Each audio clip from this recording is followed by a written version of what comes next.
What's up guys, Steven Dux here. Today we're going to talk about a bunch of plays this week. Personally for myself, I made it around 120k and I'll show you guys the proof. Before that, let me give you guys some tips how to really trade those tickers when there's too many plays, which one should you pick as a priority and all that. So CEI and V ISL is the major play for me this week, and followed by MDGS, CODX, VLRX and OASM.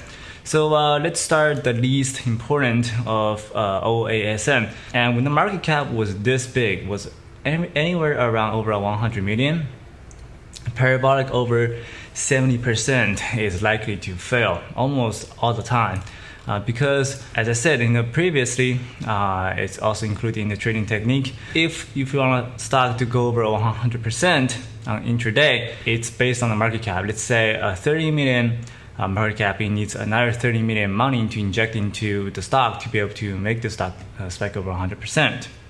But if it's a lower flow, let's say if it's the 10 million market cap, you only need 10 million to put into the cap to make it spike 100%. So the bigger the cap, the more difficult for the stock to spike as percentages. Let's say for Apple's and Amazon, those are billions, trillions market cap. For that to spike 100%, you need the same amount of money, but there's not much money going back and forth on that one day. So that's the difference between the small cap and the larger cap. And if the market cap is anywhere around 100%, morning spike over 70%, it's likely to fail. But if you don't have really resistance to risk into, so you have to be really careful. I did mention in my chat, and I said 2.6 would be a decent area to short into, but it didn't really bounce that much, and it didn't really form a consolidation area. And it's also a clean chart since it started at 2018. So for the past year, there's no resistance at all. And it's all based on percentages and reading candlesticks. Just remember, if the market cap is over 100 million, it's really difficult for the stock to do a morning spike and tends to hold that morning spike for a long period of time. It will likely to fail within very short amount of time, like 1 hour or 30 minutes. Let's go over VLRX. This ticker did a reverse split a month ago. If you take a look at the intraday charts, you see this half-turn gap and you see this huge morning spike as well. When you see a stock loses majority of the morning spike or pre-market gain before even market open, the stock is unlikely to do a push. But before that, that doesn't really mean you want to chase any weakness and short into it. Is you need to wait until the stock trade solid amount of volume. That's the number one, because when the stock is dropping, you will start losing liquidities. When the stock is dropping, people are unlikely to buy it anymore because they see the drop and they say, well, what happens if it drops more? So they're kind of fear of buying into those type of tickers. And especially for those type of stocks, they don't really have that much volatility because there's not much volume in there. So always make sure pay attention to the volume first. The volume needs to fit the specific requirements.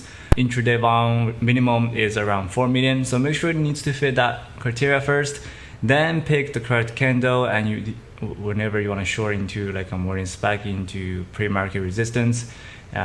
Before all of that, volume is the most important thing. You need to find the liquidities, and you want to make sure the stock is not dead, because you don't want to be stuck in there. Then if you want to cover, you are getting squeezed because there's such a thin ask and your shares can affect the stocks. So now let's also talk about CODX. The reason I don't really like the stock spiking from like a couple cents to $2, the volatility is good. There's tons of volume trading, especially I think on CODX traded about, I think around 6 million in the pre-market. That's considered to be super crowded. So when I'm looking at those tickers, and if the stock is consolidating around like 1.6, 1.3 range, those are really close to $1 because stocks like to hold that area to meet the NASDAQ requirements. So they will hire a bunch of market makers and to manipulate stock over one.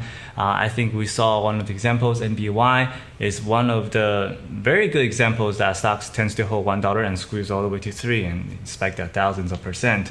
That's why I don't really rush into to short into, especially these type of stocks. If they're landing under or consolidating under around 1.6 or 1.5, don't try to rush into the short. Just be patient, because sometimes I just rather to skip those type of trades.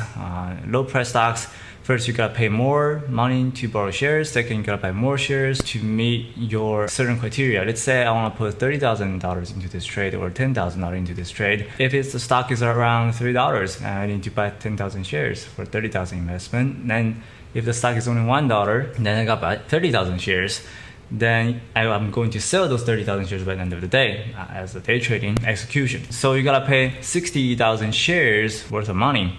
And that's just too much, and it's not really good compared to the gains. So I would suggest avoid something around anywhere under 1.5, 1.6. It needs to be above 2 for me to get comfortable, but that's just my personal opinion. I think microcap stocks has a great potential. A lot of people tend to buy or short into pennies, 2 cents and 10 cents. I don't know how to do it, but personally, I like to trade stocks above 2. MDGS, this is also one of the stocks that spiked and just dumped straight out the gate. If those type of stocks are in your scanner, when the market opens, first, volume. Second, the stock is unlikely to spike, because if it tends to lose over 50% in pre-market, stock is unlikely to spike. That's one of the statistics I've been tracking for a long time. And also into the bounce, it's likely to fail. But look at the volume underneath. When the stock is dropping in the pre-market and it's not attracting tons of volume, compare to like V ISL at 600K, 400K, and above. And look at MDGS for 40K, 80K, 160K as the highest.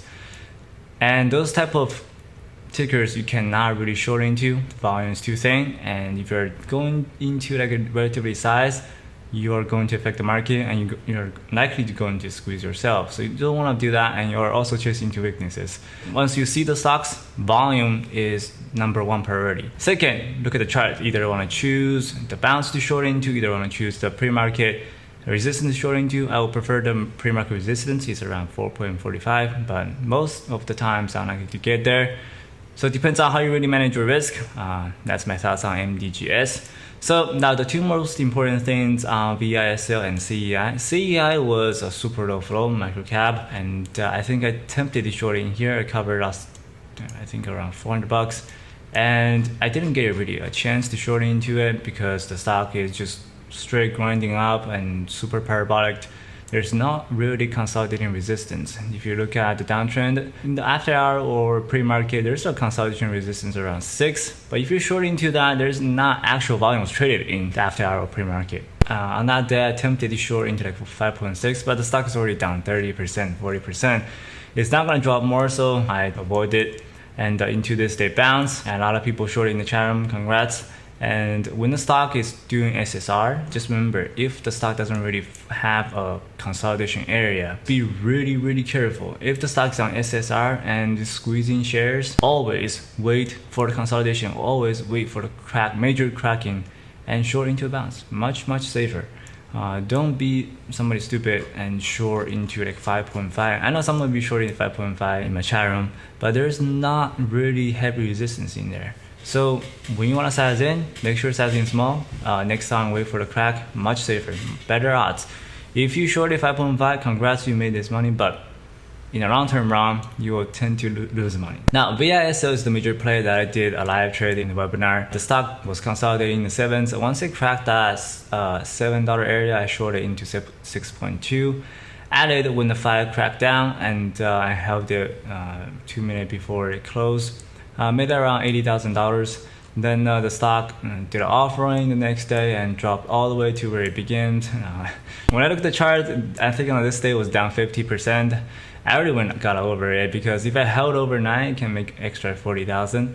But you never know. I'd rather take my profits than paying times 7 borrow fees. VSL was one of the very good example of with consolidation cracking down. If the stock is trading so much volume and it's on the same level again and again and again, think about it. The low flow is supply and demand, and the lower the supply, the higher the demand, the price will go up. Now think about in the reverse way. So if you think if the stock is trading so much volume, there's definitely demand, and there's also the amount of supply. Why the price is not going up? It's consolidating at the same place for almost 4 hours. So if there's so much demand and the stock is not really pushing up, it means there's something going on. And once the stock cracks, all this consolidation area becomes resistance. So once it cracked, that's why I shorted. I think it lost about 50% of its gain in an instant, then I just faded more by the close. So that's just a pattern. It's not really a gap up short. It's not really a first right day short. This is like an intraday crack. It happens not many times per year, but it happens about 5 to 10 times per year. Next time, I will just tell myself to hold a little bit more. And when I look at this overall charts, most of the low flow, when it drops or lose their major momentum, they drop about 75% of its own gain, which is right around here. And I did not see the offering coming, so that's why I missed the profits. But I'm pretty confident with my trade. I think I did a decent job. So here's the trade I made on V ISL. Made around $80,000, averaged around 5.8 and covered in 4.2, which is on the charts. I think by the end of the day, dumped it all the way to 4.12. I covered around 4.2, which is a decent amount. And my initial size was 6.2, so which is around here. Cracked the major momentum and added when the 5 cracked. Then added a small size when the 5 cracked.